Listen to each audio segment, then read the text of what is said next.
From Chicago's CAN TV, this is Chicago Newsroom.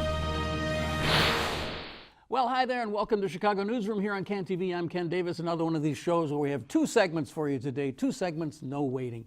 But to begin, when Rich Daley made his bombshell announcement that he wasn't going to be our mayor anymore, he might as well have just said, but don't worry, I've selected a great replacement and you're going to love him. Ladies and gentlemen, Rahm Emanuel. Well, at least so far, it doesn't really feel like Rahm Emanuel's doing the same thing, except for that ominous statement when he dropped it the next morning on the Steve Cochran show about how the next mayor isn't even in the race yet. Well, in the past week or so, we've seen the emergence of Crop 2.0, the candidates, the more big, important pedigreed names.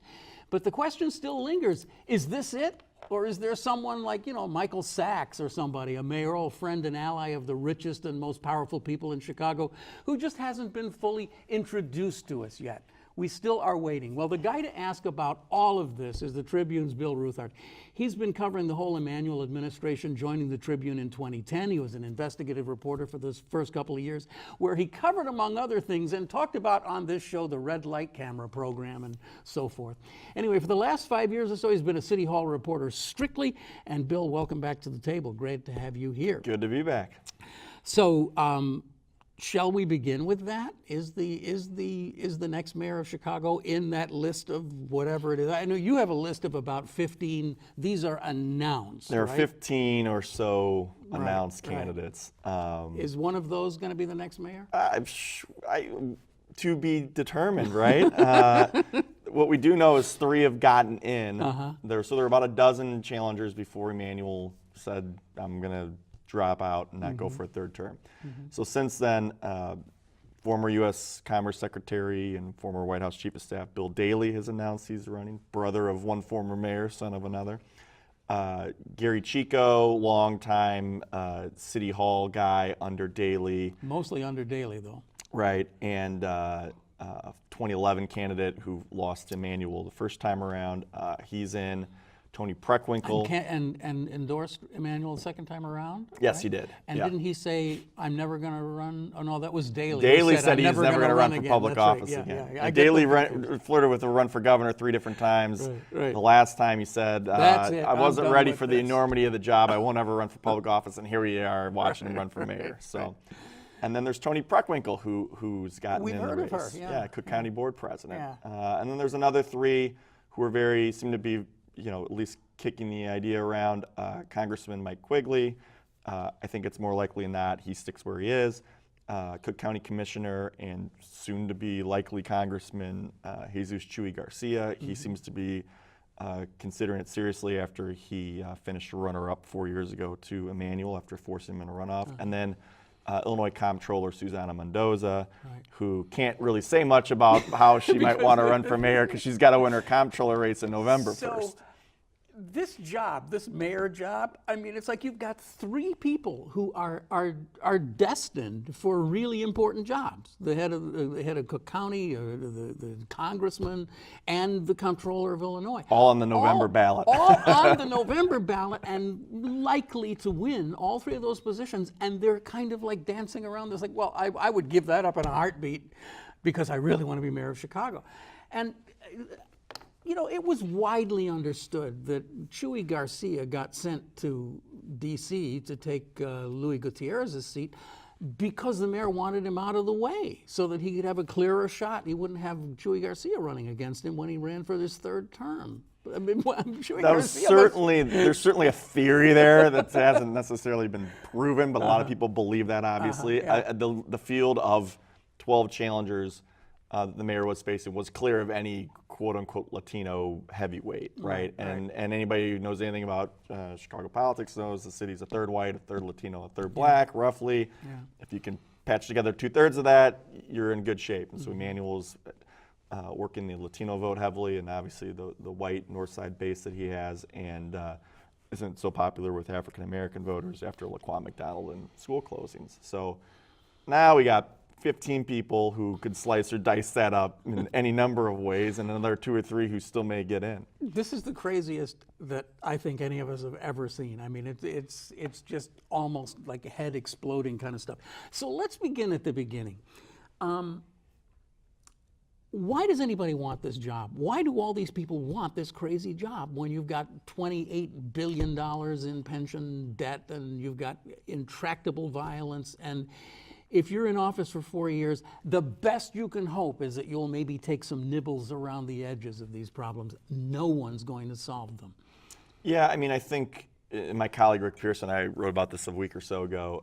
This is a job that does not open up very often, right? Yeah, Historically, that's for we sure, had one daily holder for 21 years, another daily holder for 22 years. Right. And it is, while it may not be the plum job that it might have been at one point, it is obviously a very difficult job. It is arguably by some the top political job in Illinois. I think it's even better than governor or U.S. senator or whatever. I don't know if that's necessarily the case, but it is a highly desirable job. So that's why you see folks like Chuy Garcia or Susana Mendoza and even Tony Preckwinkle, 71 years old and on our way to a third term as Cook County Board President and Chairman of the County Democratic Party, still want this job because there is so much they can affect. And while it is very difficult, even Emanuel discusses the rewards of being able to... Barbara Bird Bennett, she keeps calling me. She wants to be Is she calling collect? Sorry. So what was I saying, Ken? Oh, so the job, it is one of those jobs where you can put changes in place and see immediate impact. If you want to build something like the Riverwalk, you can do it, you can see it, you can cut the ribbon on it. So you can have a lot more impact in that job than, say, one of many in the U.S. Congress. Right. So, one of 530, whatever, Right. in the Congress. But, the days of Richard J. Daley saying, I think I'm going to build an expressway system. I'm going to tear down 7,000 houses. I'm going to do all that kind of stuff. Those days are over forever. The best you can hope is, like you said, maybe 4 blocks of a river walk or something. Well, it's I don't know. different I mean, now. it's certainly different, but, look at O'Hare. We're going to have an $8.7 billion remake of O'Hare. Look at the Red Line South, the mayor totally redone with a bunch of state money, actually, not federal money. So there are things that can be done. The Red Line flyover that's being done, rebuild, redoing the Blue Line. So, yes, there's not going to build a Kennedy through the middle of the city, but there are still major things that can be done. There are also huge intractable problems to be tackled, violent crime and policing, chief among them. And so there's also just the allure of being in charge of the third largest city in America. So. You've had many opportunities to sit down with Rahm Emanuel. And I understand that you had one of those right after he decided to quit. Why did he quit? We all want to know. Is there a single reason, or are there 20 reasons? Why did he quit? Why would anybody quit this job? Well, I do think I'll tell you what he said, and folks can judge whether they think that's the whole story or part of it. Right. A couple hours after he announced he wasn't running, I went up to his office, sat down, had an interview with him. Really, that soon? On the same day? Yeah, same day. And he basically laid out 2 main reasons. One, after a life in public service from the Clinton administration to Congress to the Obama administration to 8 years as mayor, there have been numerous family sacrifices. His 3 kids are now all off to college. He just dropped the 3rd one off to college over Labor Day weekend, just a day before he made this announcement. And so he described it as 2 planes about to land on a runway, his personal life and his professional life. And for On those once, parallel runways that he helped build. and for once they're in sync, and he can walk away from mayor and have this personal life with his wife where they can go do things that they wanted to do and not put them off anymore. That was one piece of it. The other piece of it was the demands of the job, and he did not say this specifically to me in the interview, but he has said it to close confidants and friends, and it's been reported that he thought he had enough in the tank for another year or 2, perhaps, as mayor at the rate he does it, maybe not another 4. And this is a guy who criticized him for any number of things. One thing that's undisputable is the guy works 7 days a week. He's all hours of the day. If you talk to anybody who's worked for him, they only last a year or two because they can't keep up. Yes. So, yes, I have some personal friends. And I think he decided that he couldn't keep that pace for another 4 years. So those are the two chief reasons. Now, he also had a bruising election battle ahead of him. While he and his allies thought he could win, that was not going to be pretty. He would have had the Laquan McDonald verdict unfolding in the middle of that.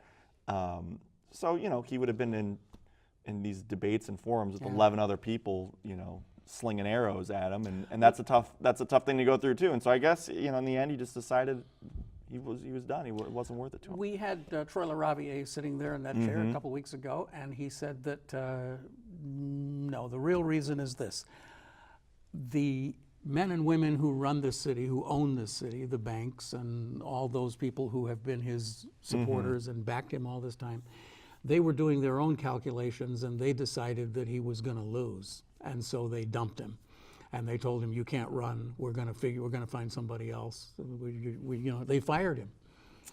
Yeah, I get where Troy's coming from, and I know that certainly he has a valid point in the sense that politicians often are beholden to the interests that fund their campaign, and Rahm is no different than that. While he has lots of policies, lots of things he's done, he's been a fierce advocate of the business community. Yes, a lot of has happened downtown, lots of corporate headquarters and buildings, perhaps not as much in the neighborhoods. Certainly critics like LaRaviere like to say, and they have a point there as well. But there is no, I don't believe, and if you look where Emanuel's money comes from, he is so networked and has been around for so long. A lot of his money doesn't even come from Chicago. That's true. I mean, that's been one of the criticisms. New York and L.A. I mean, Ari, his brother, the Hollywood super agent, can raise him, tens of thousands of dollars at the drop of a hat, hundreds of thousands of dollars at the drop of a hat. So I don't think it's that orchestrated. But we'll see where one of the key things to watch moving forward is where all those donors end up. Some of them just won't give in the Chicago mayor's race because they don't care as much because they don't know Rahm and he's not dialing them up asking them for money. Others, they may get behind Bill Daley. They may wait and see if somebody else emerges that they like. Their candidate. We'll see. But certainly I do believe you will see a candidate that has those, corporate interests at heart. I think there are some candidates that scare those folks that they don't want to see win. And so we'll have to see how that plays out. Another very interesting comment that was made here last week, we had Miguel Del Valle here, and he said that he was fascinated by, I'm wildly quoting him here, but he was fascinated by the fact that Rahm Emanuel was so stridently opposed to the provision in the consent decree that says, you have to log every time you point your gun at someone, and that he just changed on that. He flipped on that practically the day after he made the announcement. And that he thought that we might see a few months now of Rahm Emanuel unleashed, that he is going to start doing some of the things that he really wanted to do, but he just couldn't do because he wouldn't have gotten reelected. I think it's possible. Yeah. I think he was very cognizant of, especially on the policing issue, of not alienating the rank and file. I think you'll see him be cautious on that moving forward because, for better or worse, you need the help of those officers to tamp down violent crime. It's a major problem. And as someone who's been to some of those scenes, and certainly the mayor calls a lot of the people that are involved in those, nobody wants to see that happen. But I do think, look, I was one of the few people who was chasing him around for days on end when he was trying to cut a deal with the Trump Justice Department on police oversight. He wanted no part of a consent decree. And so he's been kind of dragged along the way by Lisa Madigan and others to this point. I do think they did get a compromise on the gun pointing issue. When you get in the weeds of it, it's not, each officer, it's not documented how many times they've pointed their gun. It's by beat and by district, so it doesn't necessarily single out officers. I didn't know that. It's not an individual officer. Right. So Oh, there was a deal. There was a know. deal cut there. It wasn't quite just black and I white see, whether okay. document. Well, gun he pointing got or not. credit for coming around on it all the way, when in fact it might have been something a little different. He certainly, look, it's being documented, and if you know by beat and you know the date that it happened, you can go find the police reports and figure out who the cop is that pointed their gun, but it's not going to be a just straight, statistical list, so to speak. I'm jumping around here just because we have so little time, but one of the things that was said about the first crop of candidates, the first crop, was that most of them were the psychic and financial and other forms of energy that they were getting was being derived from having Rahm Emanuel in the race, that they were running against him. And you can say that about pretty much all of them. They were vigorously running against a guy they didn't like. Is that a problem for them? And will the Bill Daley type people be running against him? I sense not. They're running a different kind of campaign, right? I think there's a double-edged sword of that. On one hand, they can say, we really wanted this job. We were in it way before, we were in it when we had to take on the guy who's been in there for 2 terms. And we put all these ideas forward about how we would run the city. I don't know how many ideas were put forward. Well, but some. They claimed they would. So there's that piece of it. They absolutely have to recalibrate their campaigns. Gary McCarthy isn't running against the guy who fired him anymore, right? Now, Gary McCarthy can still run a campaign of, I had crime at much lower levels when I was in charge of the police department. I know how to run a large organization. Vote for me, right? So there will be a recalibration. I think, though, Bill Daley, is he overtly going to run against Rahm Emanuel? No. He's made it very clear, though, he's going to make public safety and crime his #1 issue. And there is this kind of daily undercurrent of let's go back to more stable times when the crime wasn't so bad, which depending on when, right? So the early '90s, it was awful. So, but I do think there is some will be more overt against trying to run against Emanuel's record than others. But they're going to have to bring some ideas to the table, and I do think excuse me. Will Toni Preckwinkle run against Rahm Emanuel? Will she say she can do a better job? I will have to see. I mean, she's set to kick off her campaign shortly, so we'll have to see what her message and what her narrative is. I do think there are issues where the city has fallen short under the mayor that can be pointed out, whether you overtly, run against Rahm or whether you just say this issue needs to be fixed, remains to be seen. But there is the excitement level in trying to get people to want to go out in the middle of February and potentially a snowstorm to vote for you. And I do think getting the energy level up and getting people motivated, part of that has been, at least more recently, about how Rahm Emanuel's done a lousy job and how I'm going to change the city. Yeah. So. Of course, she also has been on the record, I don't know how many times, saying she has no interest in being mayor of Chicago. She loves her job over at the county, and it's not finished. She's got so much more to do.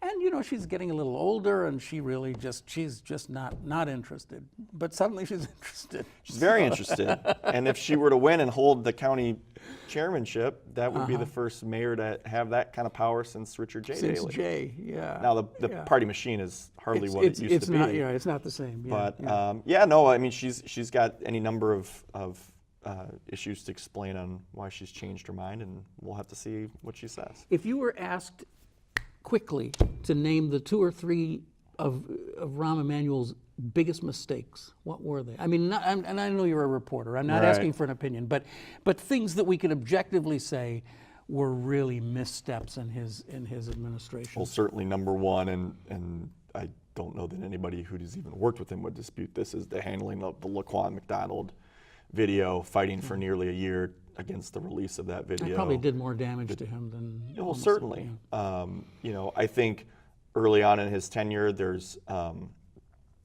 this has also been a very big criticism of him, that he didn't reach out to community organizations and get real input. We saw a little bit more of that when he had to after Laquan McDonald, but his nature is that of an impatient politician who wants to move forward now with his plans, and often there's tire tracks over people in the process. And I think you'll hear every single candidate who's running talk about how they going to listen to people and bring people together. Even Bill Daley is part of his narrative, which is a subtle message that perhaps the guy in the job currently hasn't done as much of that.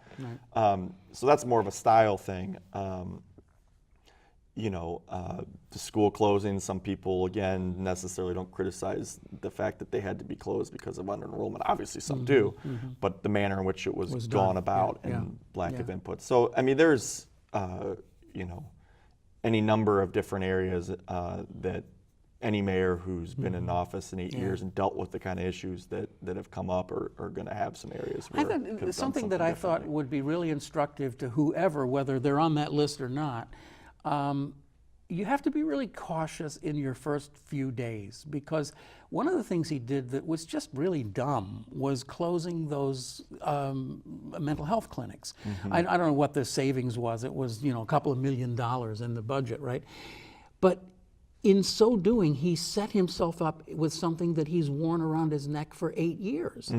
It's just, oh, he's the guy who closed all the mental health clinics. And it became a much bigger thing than it really was, because like everything else, if you look at it, it was actually consolidations, and there were, you know, there were some logical things to it.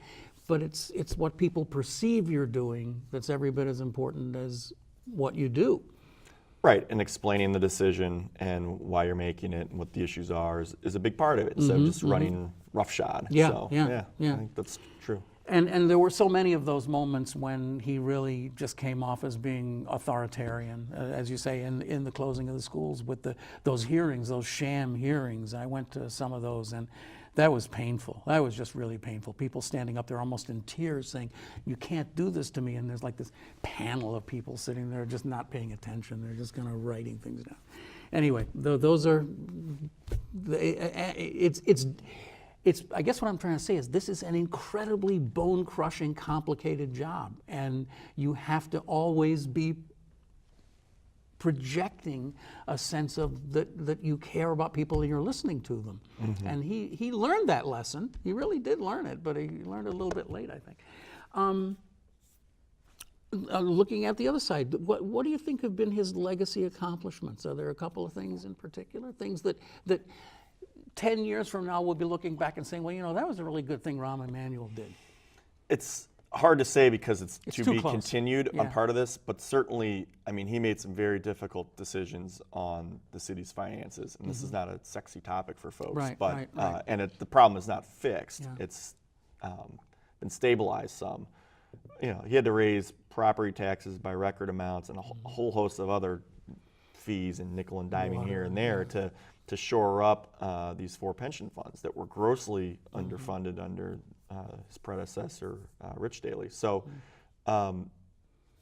if they fix it all the way, if the next mayor gets it across the finish line and working with the governor or whoever to make some adjustments, that'll be part of his legacy for sure. I do think the Riverwalk is kind of Millennium Park's certainly a much bigger legacy project from Daley, but I do think the Riverwalk, even though it started as Daley's idea, Emanuel revamped it, has expanded it. I think, you know, every future development we see anywhere near the river is going to include a Riverwalk. So, and then I think O'Hare finally getting the runways realigned, also picking up the baton from Daley, and now which has paved the way for a just major expansion of the airport, I think will be partially his legacy and partially the legacy of the next mayor. I would say transportation. He's done some really good things with transportation. I've said that repeatedly on the show. The Red Line, we touched on that before, and you know, just sort of investing money into things that needed to be invested in, and you know, sewer lines and water lines and so forth. These are things that a good mayor has to do, and most people don't even notice that they're being done until the traffic gets tied up or something. Yeah, I mean, redoing the sewers is a really good point, and people don't notice it, but it prevents something bad from it. And the union trade certainly noticed it. Yes, they got a lot of jobs out of it. Yes, they did. Yeah. All right. Well, here's the deal. We got about, you know, what do we got? 4 or 5 minutes left. It's almost no time at all. Should we just kind of try to go through some of these? And we've pretty much talked about all of them. But Gary Chico, does he matter in this? I mean, I have a sense that I just don't quite understand who his constituency would be. Yeah, it's hard to see, but you know, one thing to keep in mind with all these candidates is because they raise some money, because the existing 12 candidates that were in the field were having a pretty hard time doing that. They had a couple $100,000 here or there, but if Gary Chico can come in with some serious cash and can start getting a message out, you know, that could matter. So we'll have to see. That was one of the things he pointed to on why he got in the race, is that he had the funding lined up that he thinks he can be competitive. The other thing about all of this, when we're talking about all these candidates, is can they get the whatever it is? What is it? 12,500 signatures or whatever it is, which means they need 30 or 40,000 signatures To get on the ballot, right? And I think it was your newspaper or somebody did this. We hear there's so much stimulus. I don't know, but there was a comment made that you would have to, because you can only sign one petition, you would need over 350,000 Chicagoans to sign petitions because there's so many people in the field. So some people just aren't going to be able to find those people, right? I mean, of all those people on your list, will all of them? No, I mean, I think there's a few people that probably won't get on the ballot. There'll be some people that drop out. I mean, one person watches Lori Lightfoot. If Preckwinkle runs, is she going to stick around? What is her path? You know, I know her and Preckwinkle are somewhat close. I know her staff is some folks who've worked with Preckwinkle in the past, so that's someone to keep an eye on. I think there are others. You know, is Jerry Joyce going to stick it out with a Daley in the race and with McCarthy in the race? I don't know. So I think we'll see the field consolidate some. I think we'll see some people definitely stick it out. They are furiously passing petitions. I don't know how much. You know, if you have 15 petitions, are they really going to try to figure out, like, if one name showed up on a couple of them? I don't know how closely they'll be analyzed either. So we'll have to see. Bill Daley. Why is Bill Daley running? He didn't seem to have a great answer for that when I interviewed him. I was hoping you weren't going to say that. His answer was, I've lived in the city my whole life. My family, my grandkids, my aunts, my nieces, they all live in the city. I'm born in the city. I'm going to die in the city. I know this city. I know how to run this city. That's why I'm running. So if you like Daley's, hey, I'm here. Why, don't settle for an imitation. You can have the real thing. You can have a Daley. Yeah, I mean, I do think one of his points will be he brings a lot of experience to the table, both in the private sector and in the national political level. Ran Al Gore's campaign, was Commerce Secretary, was also involved in passing NAFTA, and had a kind of uneven stint as Obama's chief of staff, only lasted a year, and he left that job early. So, but you know, a big part of voting for mayor is not just their politics and whether they're progressive or whether they're conservative or whether they're down the middle. It's also, do you trust them to run the city? And that will be a big part of Bill Daley's message. One guy that I've really wanted to talk to you about is Gary McCarthy. For some reason, Gary McCarthy to me is almost like the most interesting guy in the race because he appears to be running to the right. I mean, there was that picture of him with Jim Durkin. He was down in Springfield and laughing it up with Rauner and all that. He was recently spotted at a Republican fundraiser. I mean, he's attacking Tony Preckwinkle as kind of, you know, enabling repeat criminals.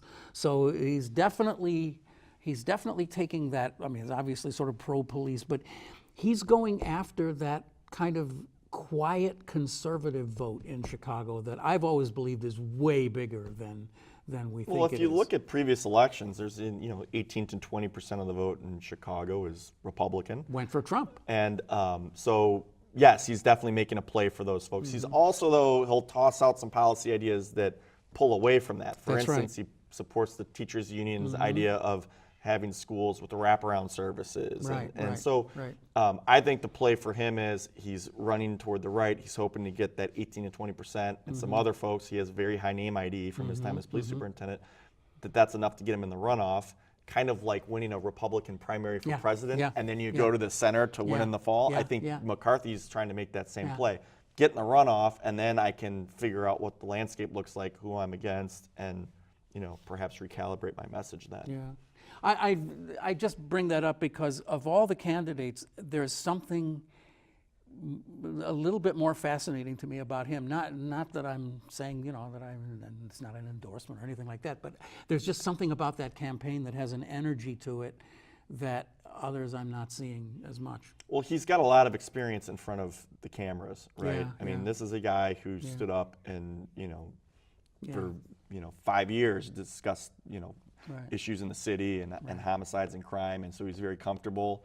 and that he has a very matter-of-fact manner about him, a kind of a straight shooter Yes, he thing that does. Chicagoans always seem to appreciate. Short sentences. Right. He's got the Bronx accent, Yeah, which, yeah, well, so there he's is got to that. overcome Yeah, that, yeah. and the fact he's Probably a eats Yankees his fan. pizza wrong and everything. Yeah.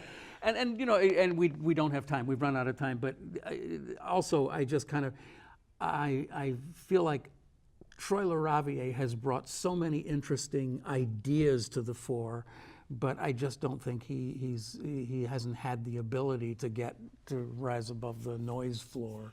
It takes some resources to get your message out. He's had very few so far. You can work social media to a point, but at some point you're in an echo chamber with people who believe what you And you've say, gotta get and to you that need next to get to the next level. level. Yeah. He's announcing his education plan during a city council meeting on the same day Toni Preckwinkle is announcing she's Is he running for really? mayor. Oh, wow. So moves like that, Yeah. It's difficult already to get your message out, and when you make decisions like that, it's hard to get noticed. Yeah. We have to stop. I really enjoy talking to you, always have, and congratulations on all the work you've been doing. I know you must have been working pretty much around the clock there for about a week after this whole thing broke, and you've done some great work in the Tribune. I appreciate it. Thanks for having me. All right, Thank we'll you. talk to you later. All right. That's Bill Ruthhart. He's the City Hall reporter for the Chicago Tribune. You may have heard of it. And we are going to keep going because we're going to be talking about something else with Stacy Davis Gates from the CTU in just a moment. But remember, you can watch this and all of the conversations we have here on Chicago Newsroom by going to this address, chicagonewsroom.org also. And you can see all of our iCarves of shows. We'll be right back. In fact, we'll be back in about 4 seconds. Hold on. This is Chicago Newsroom. See? 4 seconds. Not bad. And we're back.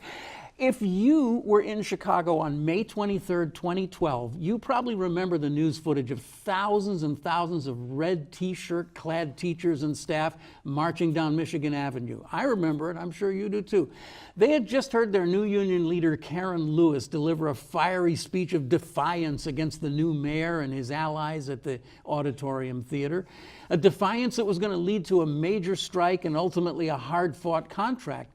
Those were heady days for the CTU, and it was really a union that was heralded across the country as a spiritual leader of a new movement respecting the teaching profession. Today, the CTU faces a couple of really strong new challenges. Mayor Emanuel's out of the picture, and there's a possibility that the new mayor, we just don't know, might take a hardline stance against unions also. We don't know. And that Janus ruling we've talked about here on Chicago Newsroom could pose a serious financial threat to all public service unions. As we know, Karen Lewis's health issues forced her resignation, and there's a new leadership team in place. And we're welcoming today Stacy Davis Gates back to our table. Today, here in her new capacity as vice president of the whole darn thing. Well, thank you, and glad to be back. Thank you. So happy to have you here. Before we start, though, on a kind of a sad note, we just learned that George Schmidt passed away. Yeah, a great deal of sadness for everyone at the Chicago Teachers Union and within the labor movement in general. George is one of those rare treasures who understands the great meaning of resistance and its role in the labor movement, but much more so in the role of democracy. And he will be missed. Fortunately for us, though, he left a treasure trove of his writings, of his musings, for us to review, which, interestingly enough, are going to become even more important as we are embarking on this new mayoral ride with Paul Vallis, back in the political space, with Gary Chico back in the political space. George's writings on both of those guys were very sharp and provoking. He was a 7-time guest on this show, and every time he was here, I just absolutely loved talking to him. George just had a great love for public education. He did. He understood its role in lifting up working class families. And the thing that I admired the most about him was that he had the most phenomenal working knowledge of the budget, Everything. of every aspect of Of every everything. budget. He could just sit there and say, well, in the 2003 budget, line item 2416, That's right. it would, so anyway, we're going to miss him. And George, thanks for doing the show, and rest in peace. So, Stacy Davis Gates, you were political director before Right. you ascended to vice president, which means you know a little something about politics. You know a little something about politics in A Chicago. tiny bit. Yeah, I think you do. And I've heard you on the radio over there with Jurovsky talking about politics. So what is a CTU to do? Are you going to endorse somebody?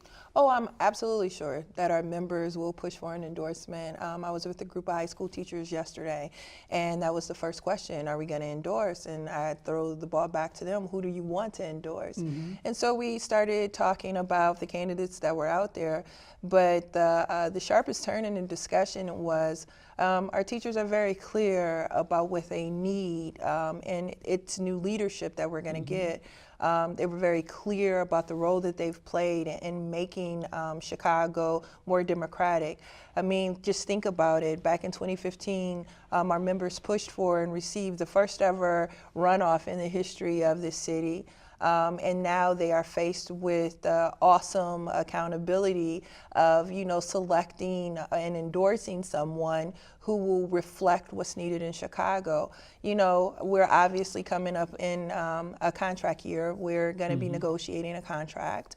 It's very important for our members to be respected and to see some dignity in that contract. In fact, many of them have been talking about the teachers' aides, the school clerks, and making them a priority in the contract. There are overwhelmingly female, overwhelmingly women who live in some of the most challenging neighborhoods in this city, and they deserve more in this contract, quite frankly.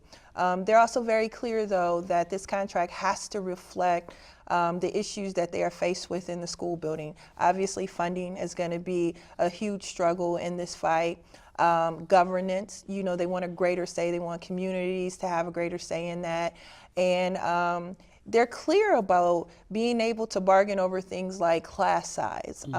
You have classrooms now that are very challenged with more students than research says should be in the classroom. So they have a very strong resolve, and I think they're more confident, to be perfectly honest with you. Rahm Emanuel came into Chicago, on a white steed, the Obama aura all around him, and, people thought wrongly that he was going to be the type of leader to unite Chicago, and what we've seen are the deep divisions. What we've seen is the inequity in resource allocation, the disrespect of voice of working people, working families in this space. And so our members are looking at this opportunity as a chance to get it right. Interestingly, just going back for a moment to the mayor's race issue, because it kind of looms over everything. For sure.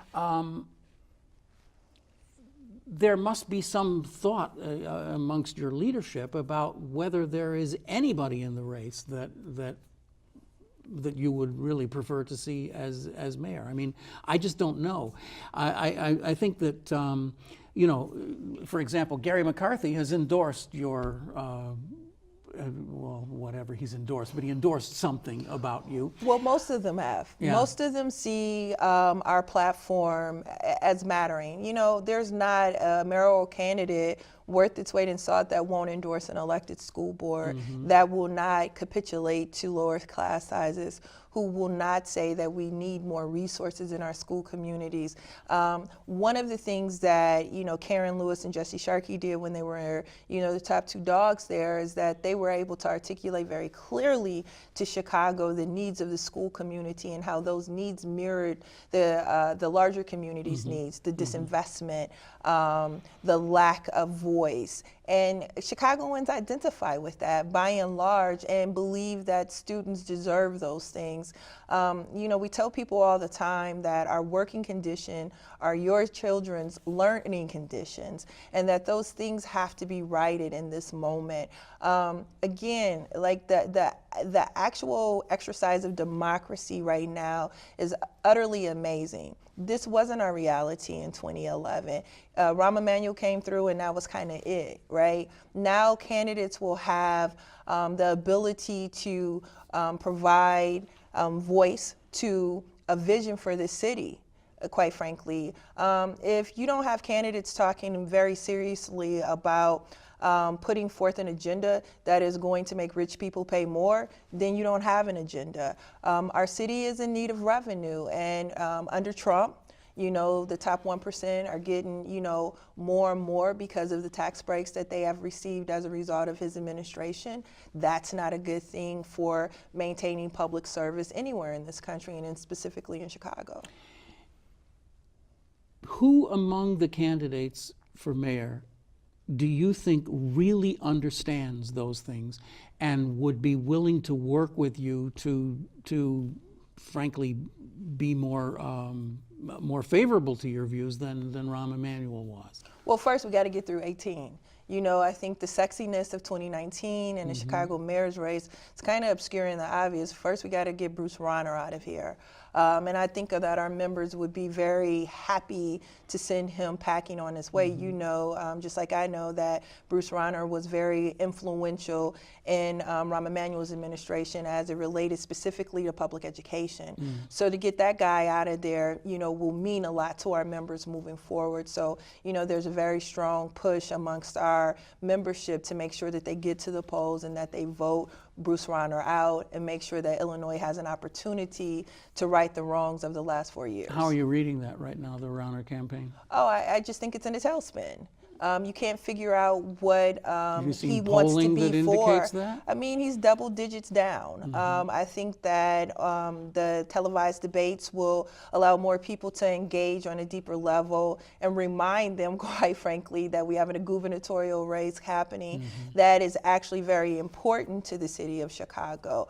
Bruce Rauner did his very best to demonize the Chicago public school system, the educators and the school workers and the students and their families, quite frankly. And so we have to be reminded of the terror of the last 4 years so we are able to, you know, get to the polls and make sure that he goes away. Do you think you still have the juice with the average Chicagoan that you had 3 or 4 years ago? I think any organization who is very clear about justice and equity in this city will continue to have the respect of Chicago. Chicagoans want people who cut across the middle and tell the truth, but also are consistent in their quest for justice, in their quest for equity. So I'm very confident that the teachers who've been on the front lines consistently will continue to win the respect and trust and loyalty, quite frankly, of Chicagoans. Let me ask you a question that's not about CTU, but about public service unions. For sure. And obviously there's an overlay of Janus in all of this. Yes. But is the public still willing to, let me put it this way, is the public now more susceptible to the argument that these guys cost us a lot of money and all these bloated pensions and that we've really got to do something about cutting back and trimming the cost of public employees? Absolutely not. If you don't think that's happening? No, in fact, I would polarize even more so. If you don't have public employee unions, if you don't have a public employee payroll, if you don't have public employee pensions, then places like the 7th Ward, the 8th Ward, the 6th Ward of our city, they don't exist, to be perfectly frank with you.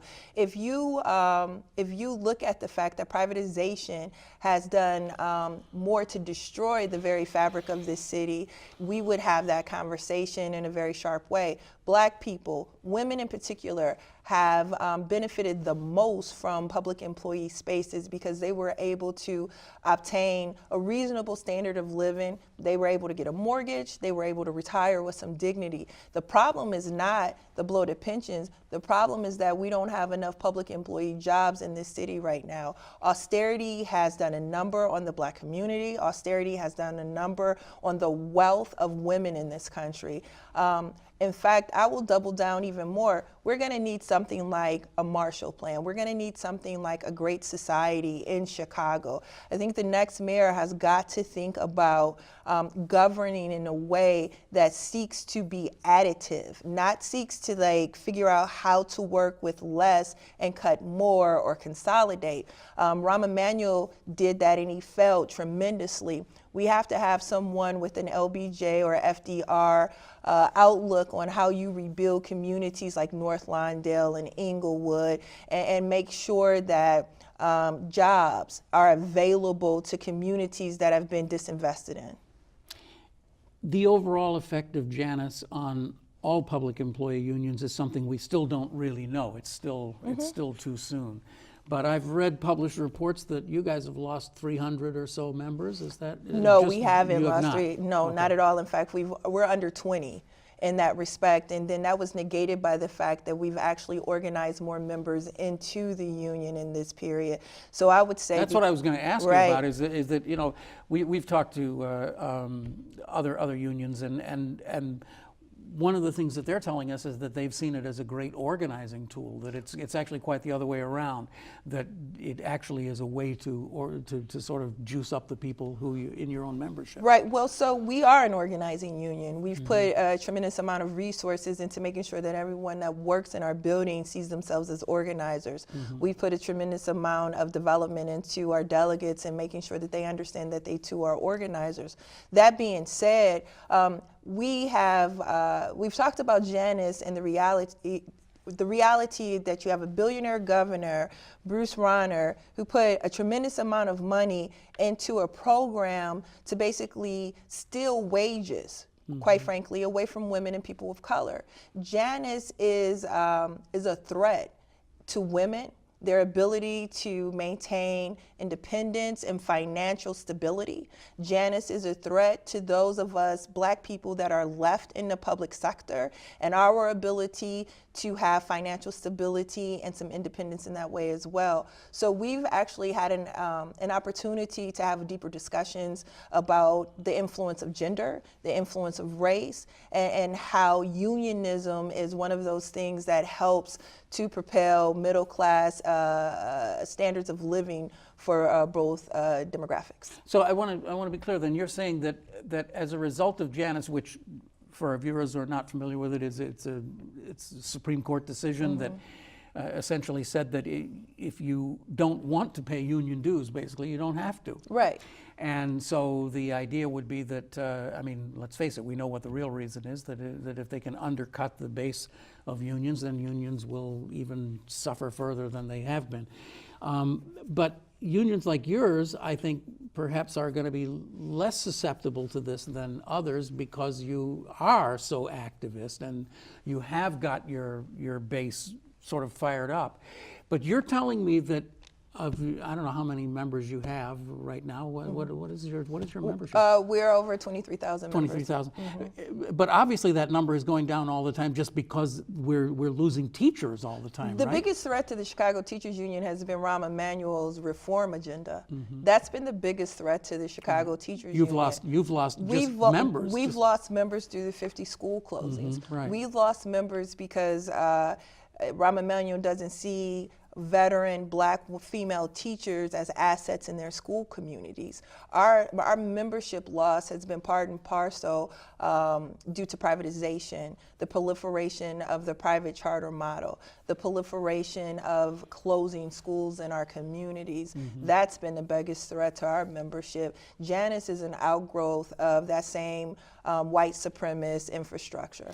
Tell me a little bit about your organizing of charter schools. I know that a number of the systems and individual schools have signed up. Their teachers have signed up, and their union merged with yours. Yes. So you now represent a lot of teachers in the charter schools. Well, currently 11 of the networks within our charter division are negotiating contracts. Those men and women are asking very clearly for some job stability, some limits on the resources remaining at the top levels of management and never making it down to the classroom. They're fighting for, quite frankly, to maintain a smaller class size and to make sure that they're there the very next year to see those students through their high school careers or their elementary school careers. For so long, the standards in those spaces have been without structure and accountability. What the organizing in those spaces have done is to force some accountability at the negotiating table, to force some accountability with tables of teachers who are the practitioners and, quite frankly, are the experts on how to disseminate education in those spaces. So what percentage, what portion of the charter school teachers now do you represent? Well, we represent a little less than half. Oh, it's that many? Yeah. Okay. And you are in some dispute right now with Noble Network, I think, right? Which is, isn't that the biggest charter operator? I think they are. And they operate on the Bruce Rauner ethos of anti-unionism, to be perfectly honest with you. They refuse to agree to neutrality, meaning that they refuse to allow their members to choose a union. In fact, they are one of the operators, Noble, who's chosen to hire, right-wing law firms to block unionization efforts of the workers in that space. It's no mistake that Bruce Rauner's name is on one of the buildings that service children. Mm-hmm. So, excuse me. When you come into a charter operator and you organize and win and you represent the teachers. Mm-hmm. How does that work? You then have to negotiate contracts with each of those individual charters, right? Yes. So each individual network has its own contract. So I mean, it's not like CPS where you're organizing hundreds and hundreds of schools. You're organizing just a few at a time. Yeah, but the beauty of having all of those networks under one umbrella is that you can actually ask for standards to be applied. Okay. All right. So what you will see in the negotiation of those contracts are that those teachers are asking for very similar things across the board. I can only imagine that if I were teaching in a charter school and my wife or my friend or something was working at CPS, I would know what a difference there is in salaries, and I would say, why am I less valuable than someone teaching in CPS, right? Well, it's not just in CPS. The differentials inside the building where teachers are working are striking as well. Mm-hmm. I mean, the one thing about our pay scale as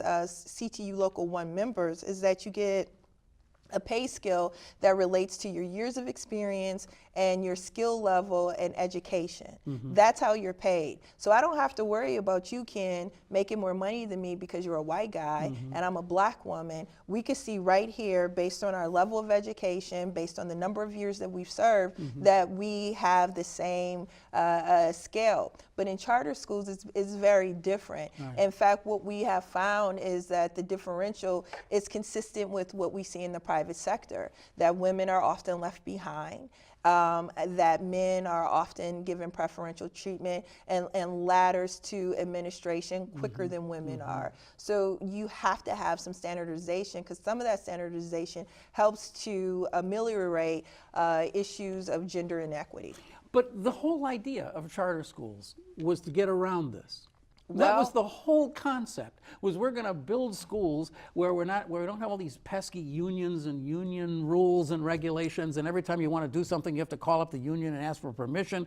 We're going to be free from all of that. We're going to build an efficient whatever it takes. We're going to build an efficient new system here. Yeah, I think. And here you are ruining the whole thing. You're going in there and you're saying, no, we're going to make you just like all those other guys. Well, so then what's the point of having charter schools, I ask you? Well, we've been asking that for a very long time. Remember, they talked about all of these innovative things that they do in the spaces.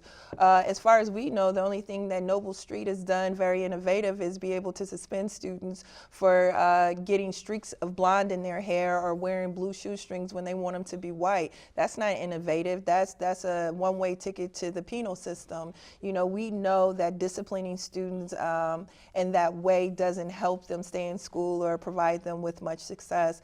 Beyond that, you know, look, a contract, what it does is standardize relationships in the building. It provides a sense of support and security to women primarily, and everyone deserves that. that's not an obstacle, that's a gift, especially to women like me, Black women.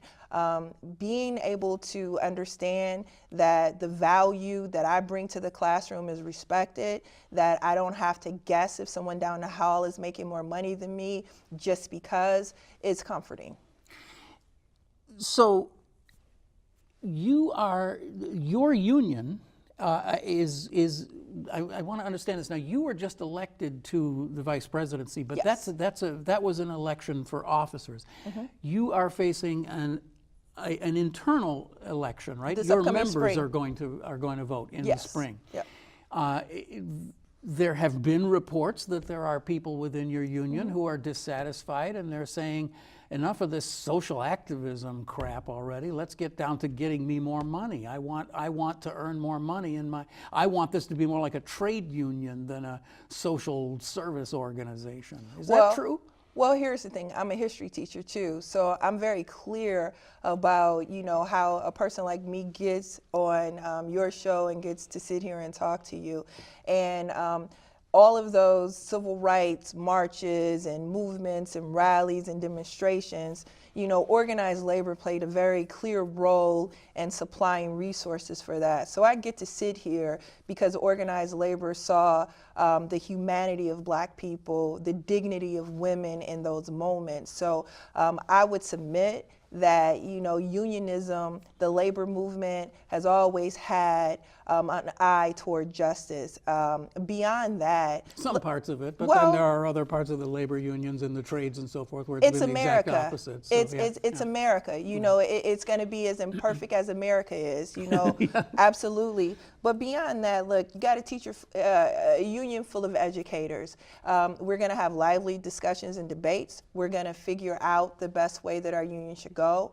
We pride ourselves on being a very transparent and democratic organization, and I'm happy to be there to enjoy and participate in that debate. Very clearly, we've done a lot in the last 8 years. We have secured the retirement of many of our members. We have won the largest givebacks in the history of the TIF program back into our school communities, and we have changed Chicago for the better. Before red t-shirts populated the streets of Chicago, it was a foregone conclusion that the mayor could impose and do whatever he wanted to do.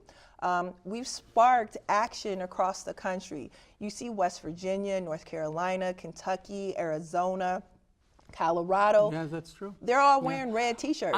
I'm going to cut you off here just because I'm watching the clock. We got less than a minute to go. Okay, go for it. The big question I want to ask you is that you guys have to negotiate a contract. Your contract ends in June, right? Did in June. Yes. So you had said you wanted to start the contract process before the election because you wanted to hold the mayor's feet to the fire. Right. We can't really hold his feet to the fire anymore. He's going to be gone.